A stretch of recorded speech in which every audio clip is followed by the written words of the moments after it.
Everyone, I am Sapna Thakur and welcome back to APC academy. हम discuss कर रहे हैं करंट अफेयर्स जनवरी मंथ के लिए। This is part 4 and part 4 का हमारा क्वेश्चन नंबर 1 है, who is the sculptor of Ramlala's idol?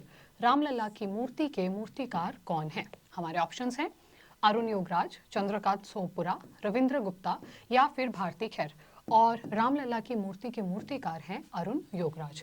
अगर हम अरुण योगराज की बात करें तो ये मैसूर बेस्ड स्कल्प्टर हैं और रामलला की जो भव्य मूर्ति है उसकी पिक्चर आपके सामने है। ये मूर्ति कितने इंचेस तक टॉल होगी? तो देखिए ये है 51 इंचेस टॉल। इसकी स्थापना कहाँ की गई है? तो राम मंदिर के गर्भगृह में इस मूर्ति की स्थापना की गई है। एक और ऑप्शन हमारे पास था जिनका नाम था चंद्रकांत सोमपुरा और वो इस मंदिर के मेन आर्किटेक्ट हैं।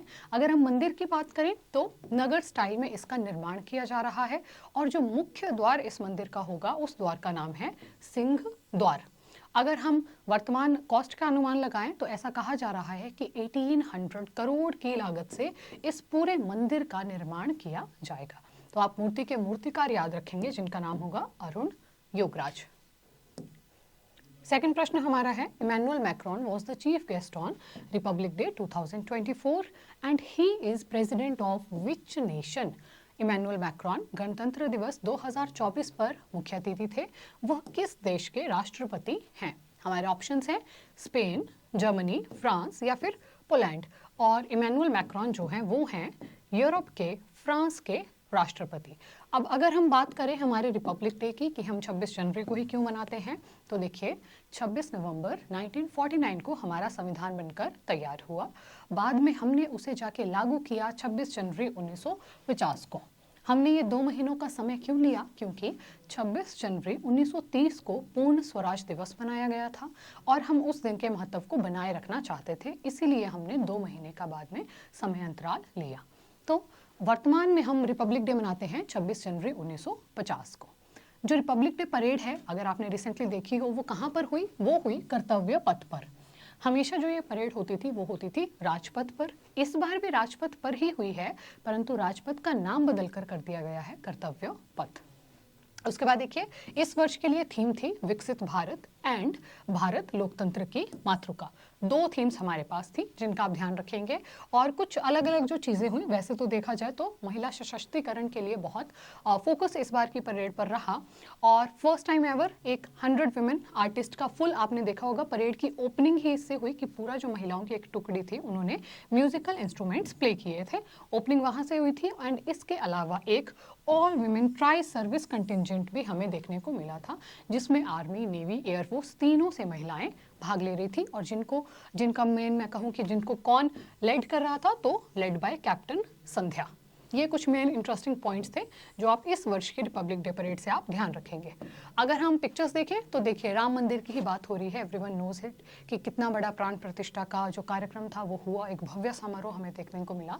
और देखिए अलग अलग राज्यों की और मंत्रालयों की झांकियां हमें देखने को मिलती हैं। तो उत्तर प्रदेश की झांकी में आप देख पा रहे हैं कि सबसे पहले उन्होंने अयोध्या में बनने वाले राम मंदिर को ही अपनी झांकी में प्रस्तुत किया है।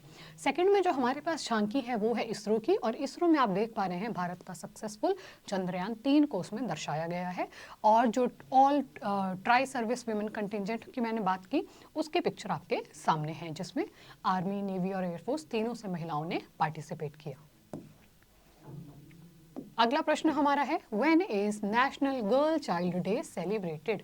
राष्ट्रीय बालिका दिवस कब मनाया जाता है? हमारे ऑप्शंस है 21 जनवरी, 22 जनवरी, 23 जनवरी या फिर 24 जनवरी।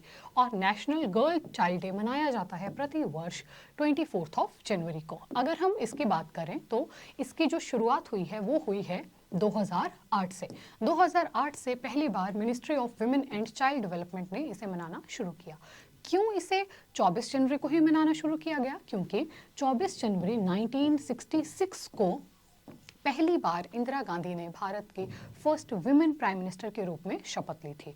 उसके बाद आगे देखें तो इंटरनेशनल डे ऑफ एजुकेशन भी मनाया जाता है 24 जनवरी को ही, और जिसकी थीम हमारे पास थी लर्निंग फॉर लास्टिंग पीस। और अगर हम नेशनल एजुकेशन डे की बात करें तो नेशनल एजुकेशन डे मनाया जाता है 11 नवंबर को। ये आप बात याद रखेंगे, international day of education 24 January, national day of education 11 नवंबर। और नेशनल गर्ल चाइल्ड भी कब सेलिब्रेट करते हैं, तब भी आंसर हमारा रहेगा 24 जनवरी ही। अगला प्रश्न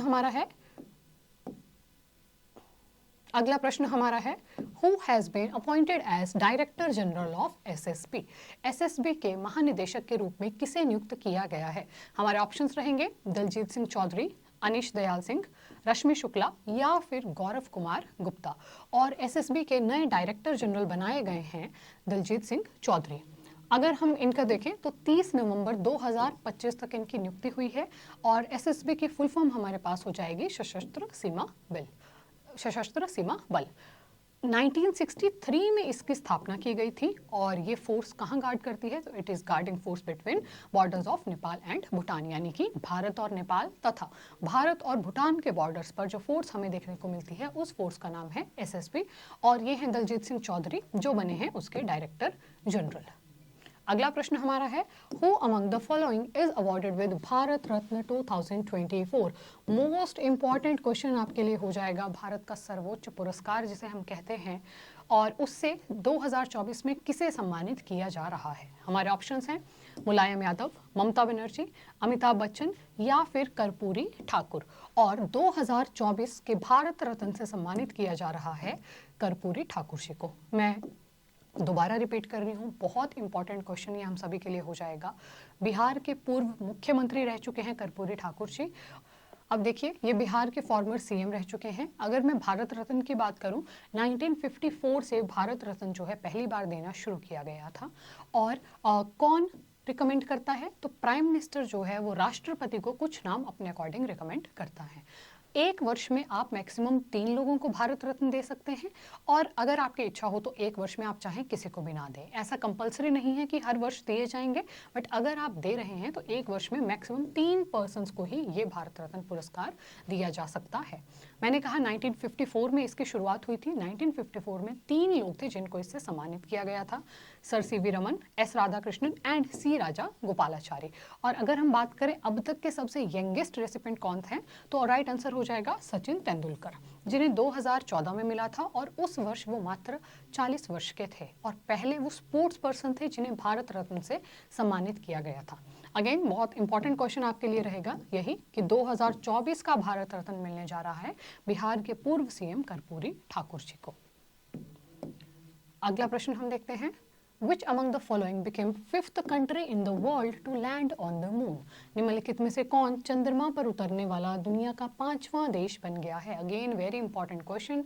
हमारे ऑप्शंस रहेंगे फ्रांस, कनाडा, जापान या फिर ऑस्ट्रेलिया। और भारत के बाद 5वीं कंट्री जो बन गई है चंद्रमा पर पहुंचने वाली, उसका आंसर होगा जापान। फर्स्ट कौन से हैं? फर्स्ट पे आ जाएगा यूएसए, रशिया, चाइना। 4th पे इंडिया जो कि पिछले ही वर्ष पहुंचा और 5th पे वो कंट्री बन जाएगी जापान। अगला प्रश्न हमारा रहेगा Who became ICC men's ODI cricketer for the year 2023?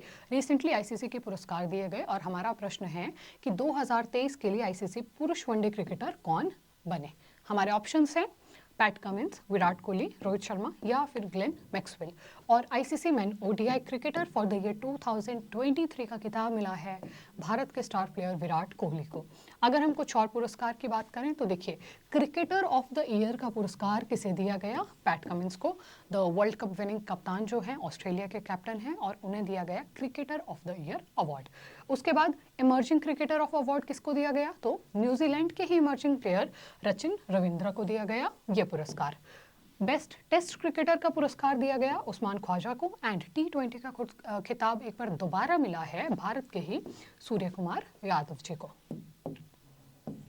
अगला प्रश्न हमारा है which operation is started in J&K to counter terrorism? Jammu Kashmir में आतंकवाद का मुकाबला करने के लिए कौन सा ऑपरेशन शुरू किया गया है? हमारे ऑप्शंस हैं सर्वशक्ति, सर्व विनाश, सर्व समाप्ति या फिर सुरक्षा।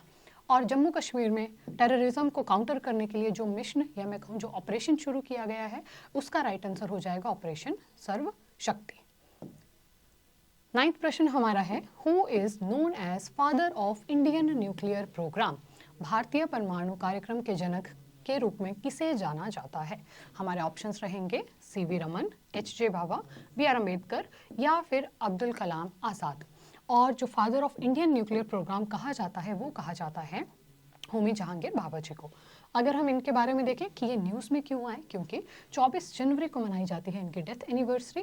देखिए 30 अक्टूबर 1909 में इनका जन्म हुआ था और जैसा कि हमने कहा 24 जनवरी 1966 में इनकी मृत्यु हुई थी। इनकी मृत्यु एक एक्सीडेंट थी, एक एरोप्लेन क्रैश में इनकी मृत्यु हुई थी जो हुआ था माउंट ब्लैंक पर। अब माउंट ब्लैंक कहाँ की एक माउंटेन हो जाती है? माउंट ब्लैंक जो है वो यूरोप की फेमस पर्वत श्रृंखला एल्प्स की सबसे ऊंची पर्वत चोटी है। वहाँ पर इस विमान की दुर्घटना हुई और उसमें जितने भी 117 उसमें सारे पैसेंजर्स उपस्थित थे उन सभी की मृत्यु हो गई और उसी एरोप्लेन क्रैश में एच.जे. बाबा जी की भी मृत्यु हो गई थी।